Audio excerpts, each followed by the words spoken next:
Yeah, we're live. I'm calling her.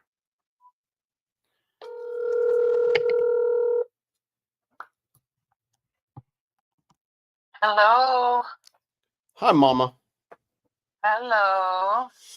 Greetings. Oh, I'm sleep deprived. I can't hear you very well yet. You can't hear me. Well, I know you'll pick it up. I'm stretching. Did you hear that? I was stretching. No, but I see your right elbow. Oh, you saw that? Wait, can you see me? Am I on screen? Just half of you. Parts of you. Really? Not all of you. My picture takes up your entire face. So if you move to your right, I'll see you. Like that? If you move to your right, I'll see more of you. Right or left? Do you see me now? To your right. Over here? No, the other way. Very interesting. You guys are seeing something. There you go. Hello. I don't know how your camera is situated, but Because what I see is I fully take up half the screen and you are on the. no, I don't see anything except your bookshelf and a door or a window or something over there. Interesting. You didn't know that? Well, when I look at the screen, I'm fully on half of the screen and you're on the other half of the screen. No, that's not what I see.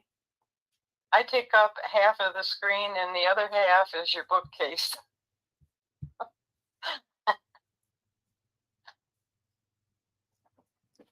So not like this? Still the same. There. See, now you're there. This is bizarre. Now I see you. So all this time, let's see. Let me see if I can go back and look at an old episode. Oops. Let's see if I can do that. It's kind of been that way the whole time, but I So mean, it didn't bother me if it didn't bother you. But no, what I see is very different. Here, let me show you what I see. Oh, that's weird. Let's see if I can figure out how to take a picture with this other phone. Interesting. All right. I don't know what other people are seeing. All right. Let me show you what I see. I'm taking a picture. Yeah, So, I'm just saying you need to move to your right. yeah, but I'm taking a picture of what I see right now, and I'm going to show it to you. Okay. All right. So this is what I see right now. Can you guys see that? Here, let me take you off. No, we don't. I don't see that. That's not what I see. Ever. Interesting. So this is what I see. Well, why don't I see that? Well, I thought everybody saw that because that's what I'm looking at on the camera this whole time. Interesting. Oh, well, why aren't we seeing that? This is the first time I'm learning that you're not seeing what I'm seeing. So, hello everyone, welcome to Mike, you can take my picture down. It doesn't need to be there. Hold on, I'm going to check to see what it looks like the final recording. Let's see, YouTube. See, Lucas is saying the same thing. Every episode has been your bookcase. Interesting. So, where is last week? Mm-hmm. All right, last week, Miracle Mom, Miracle Mom, Miracle Mom. Oh, interesting.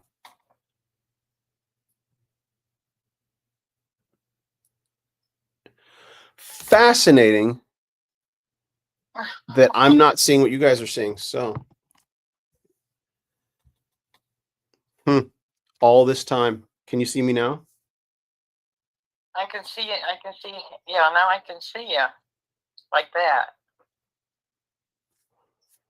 I just, because I opened up the recording and it's just, yeah, interesting. It's showing. So you're hearing me talk and just seeing your face. Every episode has been like this. Every episode, we've all been very kind. Maybe not to mention it because you wanted it. No, it's not kind. You guys are bad producers. Oh, fascinating. You can take my picture down. They don't need my picture up there, right? The show's called Miracle Mom. They're going to think me with long hair, I'm mom? No.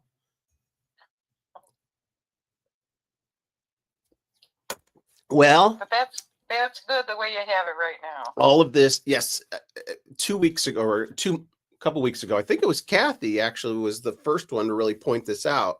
She was like, I don't see you. I'm like, oh, maybe refresh, or maybe you're whatever you just did, it fixed it. So yeah, not for me. You know what I see? I see your face, and then I see my Gavlak poster on the other side. Okay. Do you see the Gavlak poster? Where is it? See, you don't see it. It's right over this shoulder. It's right here. All right. Well, I guess I don't get to look at my beautiful face. Enough of the. Hi, everybody. Thanks for tuning in to Technical Difficulties with Miracle Mom and Michael. Well, thank you, producer Miracle Mom, for this has all been a dress rehearsal. All this time has been a tech rehearsal. Now we're ready. Let the show go on. All right. Enough of this. I'm ready. Mom, I'm going to hand it off to you. Tell me this story. Have I heard this one before? I'm not sure if I did this story on Mindful Masa or not. I can't remember, but all right. I debated quite a while. Do I want to do this or do I not want to do this? I don't know, something, whatever nudged me and said, yeah, go ahead. It's a memory. It happened to you. Whether there's any benefit for sharing it, who knows? But it's my personal experience. And it happened in 1952 when I was 8 years old. Mm. Okay, there's this day, and the first day of May, we call it May Day, and I guess that's nationwide. I don't know if it's a major holiday or what, but there's always been May Day when I was growing up. Hmm. And it kind of signifies the first day of spring and a few other things. I think it's been replaced with Cinco de Mayo. Yeah, it's kind of like that. And then so anyway, that has in my vernacular, Cinco de Mayo, 5th of May, has been replaced by May 4th. May the 4th be with you. Oh, of course. So, of course. But I have heard of May Day, so May 1st. Okay. May Day is not as significant as July 4th or something like that. Mm-hmm. But in any case, I was 8 years old.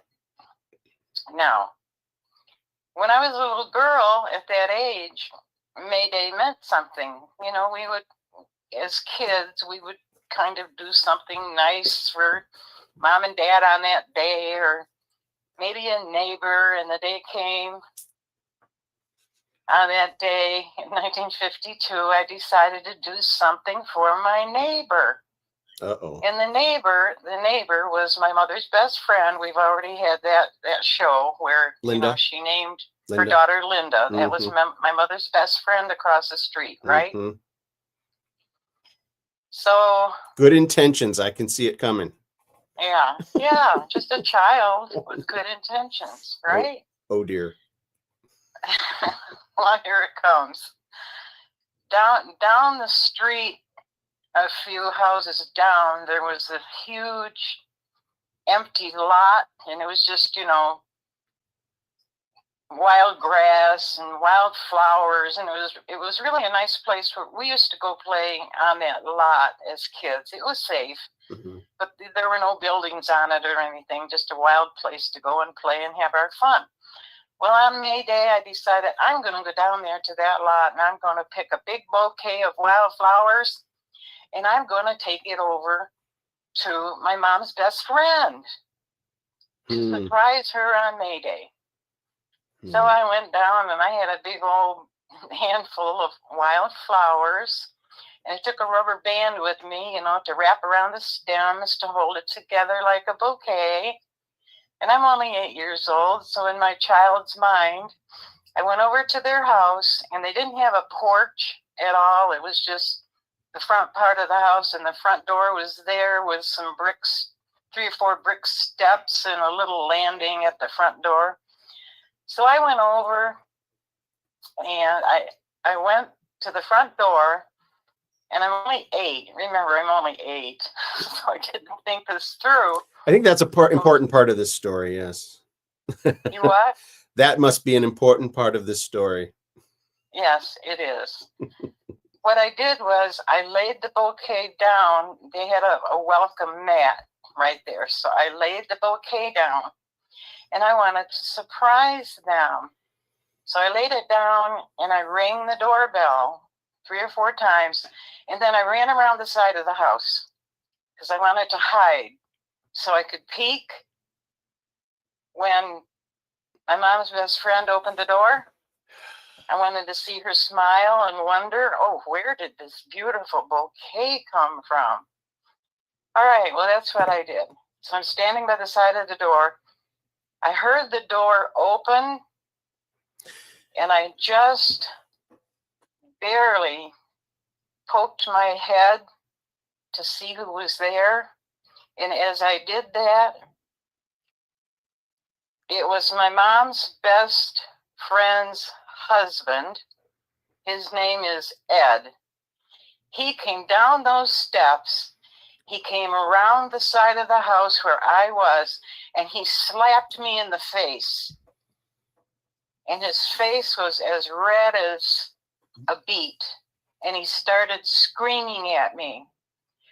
What the blank do you think you're doing? You woke up the new baby, so just get out of here. Ding dong ditch. That's what it's called. You ding dong ditched. Ding dong ditched. I think that's what they call it. The kids these days, right? They ring a doorbell and they run off. Oh, yeah. Okay. Yeah, well, and I mean, I ran as fast as my little legs could carry me, and I was crying. I was terrified. I ran home, and it was, early in the day, and I ran in the house, and of course, Mom was there. I think Dad was at work.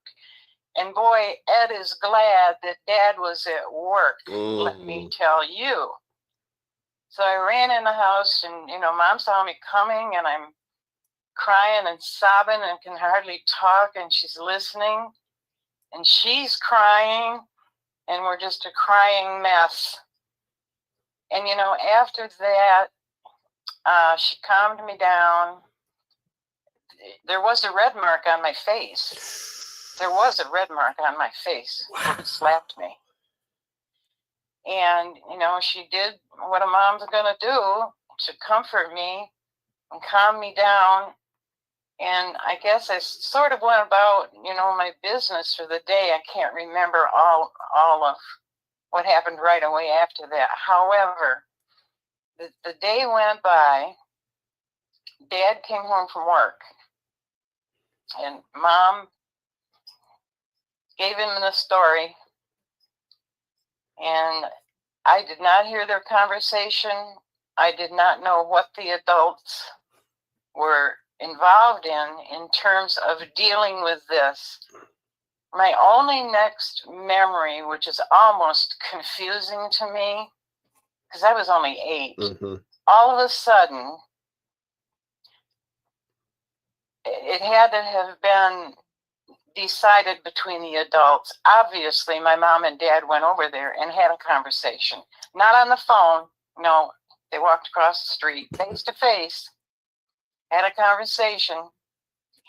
And the thing that happened next was I had been invited over to their house to have dinner with their family. Now here's what's troublesome. As I'm talking about it, I can still see myself sitting at their dinner table, terrified of this man and wondering why I'm there. Why am I there? And after all these years, Mike, I don't recall any conversations with my parents. The only thing I can put together in my adult mind now is that must have been the way this was supposed to be, an apology or something. Do you know what I mean? Oh yeah. And I couldn't even eat. Giving him an Linda was at the table. Their daughter, Linda, she was there. And of course, my mom's best friend and her husband, they had just had a new baby. And the baby was, I don't know, a month old, or Chris, her brother Chris had just been born. So that's the baby he was talking about when he was so angry. So here I am, this is my story. I'm sitting there not knowing why I'm there. But I went through it, got through it, went back home, end of story. As I'm sharing this today, now I'm 81. This is 73 years later, and I'm realizing Dansville was a small town. Yes, it was. Still is. Today, if that man had done that, he'd be in prison. Right. That's where he'd be. Right. Or doing some kind of jail time. But it's even after 73 years, it's the fear and the terror just comes rushing back. So it's something I've never, I don't share it with people and don't talk about it a lot, but I'm not sure where this is taking me, except I had the thought this morning before we came on. Now here we are, I'm 81 years old, living in a nation that has passed an evil law that it's okay to murder a baby in the womb. And I'm sorry about politics, but I don't buy it. Politics? Look at what we're doing. Abortion, look at what we're doing. Yeah. This is where we've evolved. Anyway, I don't want to make that part of the program today. It's just, boy, I look back and I think, wow, that guy, he'd be facing a judge in a court somewhere. But I guess I brought it just to kind of highlight how horrible things are happening to children. We know about it, we read about it, we see it, it's all over the place. And I think, gosh, could that have been me in 1952? I don't know. And I'll just say it, God spared me for whatever this guy was so angry about. But anyway, that was my Mayday. Mayday. Well, I do remember this story. I remember you talking about this. Oh, okay. I couldn't remember if I shared it or not. Well, I don't know if it's on Mindful Masa or if you just told me at some point. Oh, okay. Maybe. But,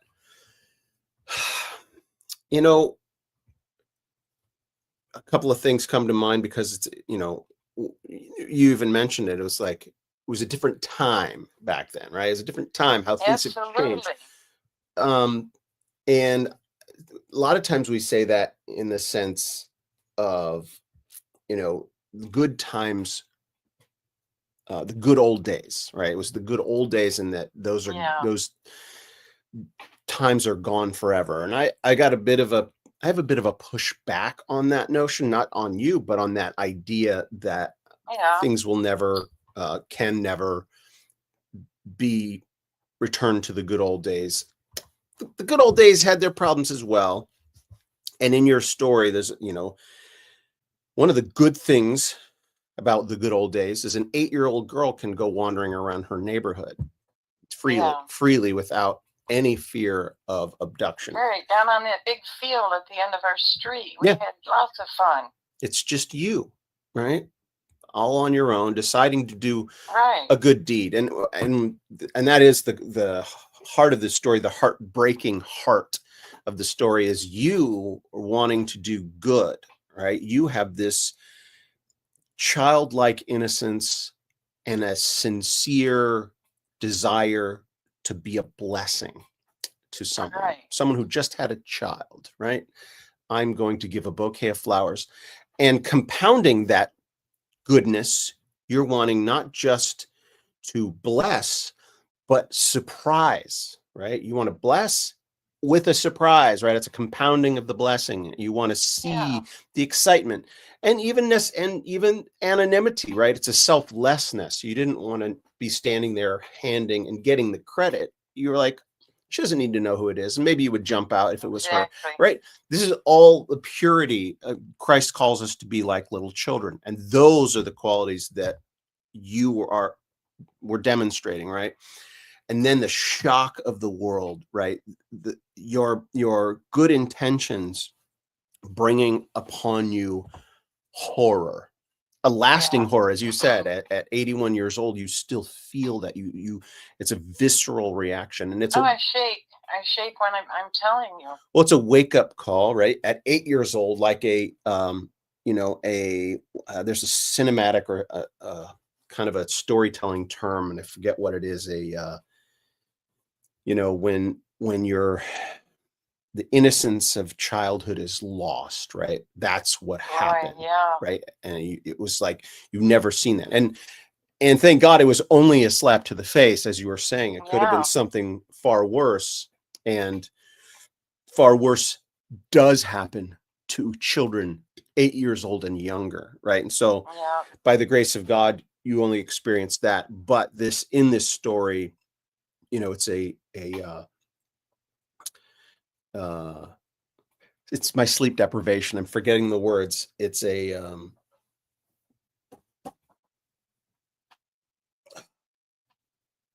moral. Anyway, I'm not going to waste the rest of the time just trying to think of this word. But well, Mike, let me just add.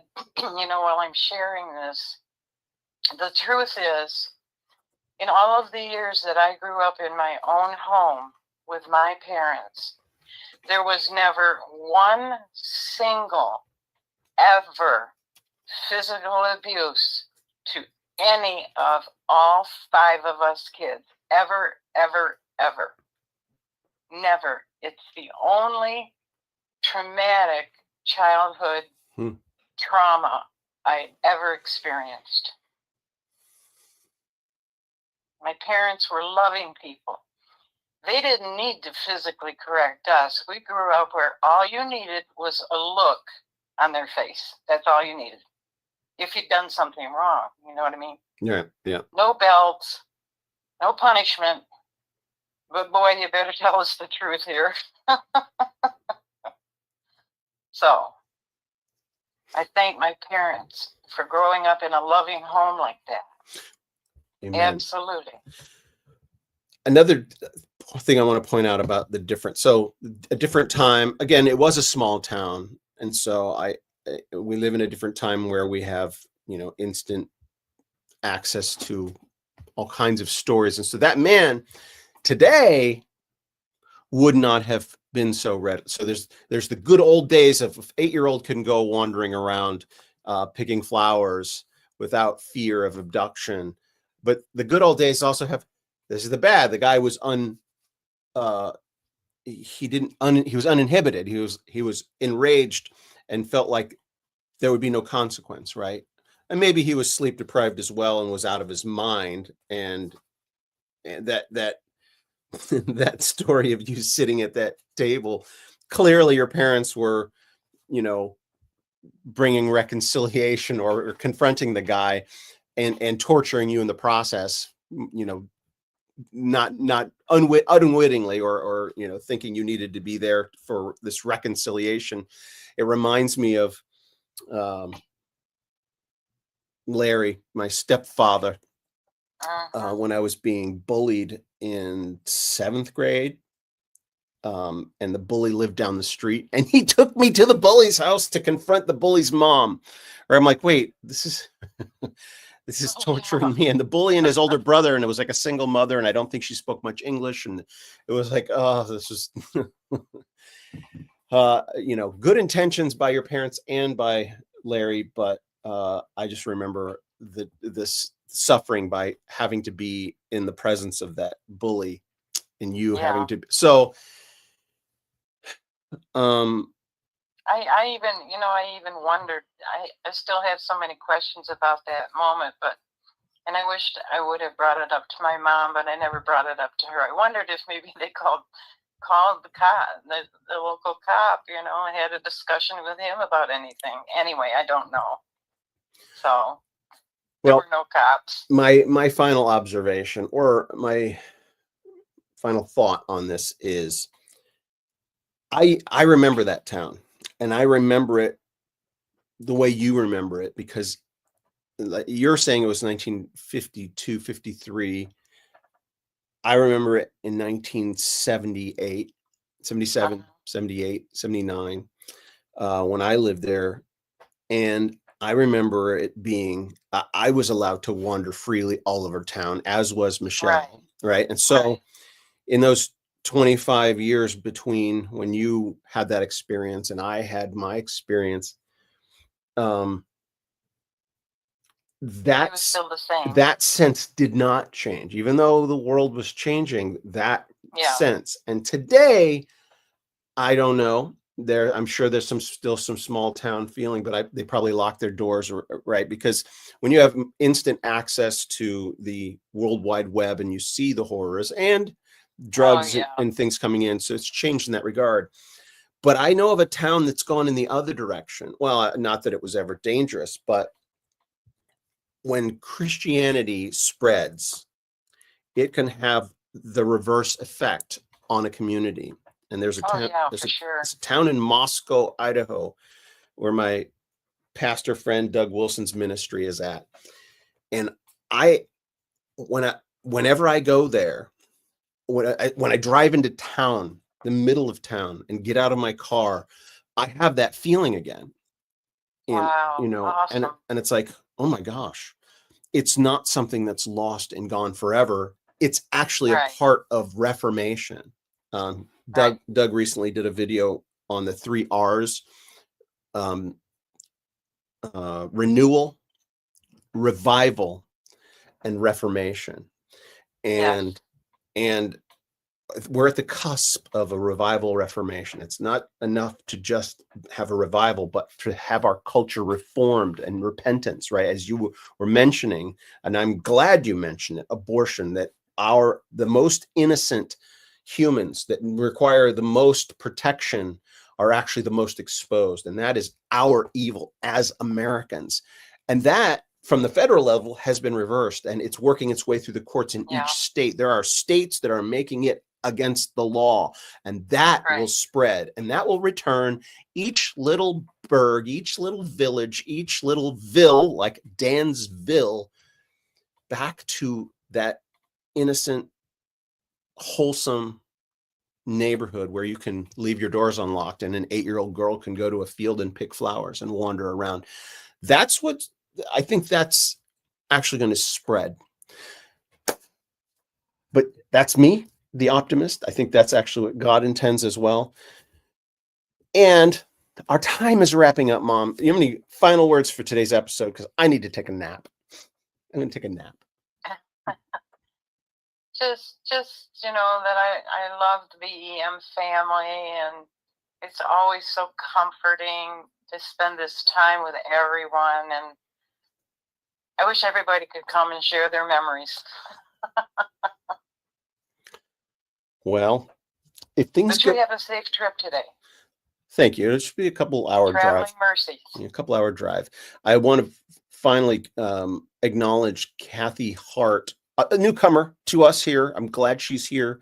Kathy mentions that her husband wants them to move to Moscow, Idaho. Kathy, do it. Oh, wow. Do it. Do it, do it, do it. I want to move there. I want to have a second home there. I gotta have a first home somewhere, but but it's incredible what's happened in that town, and I think it's the center of the universe for what God wants to do in all of the world. All right, love you guys. Thank you for tuning in for another episode of Miracle Mom. Love you, Mom. Bye, everybody. Bye, everybody. And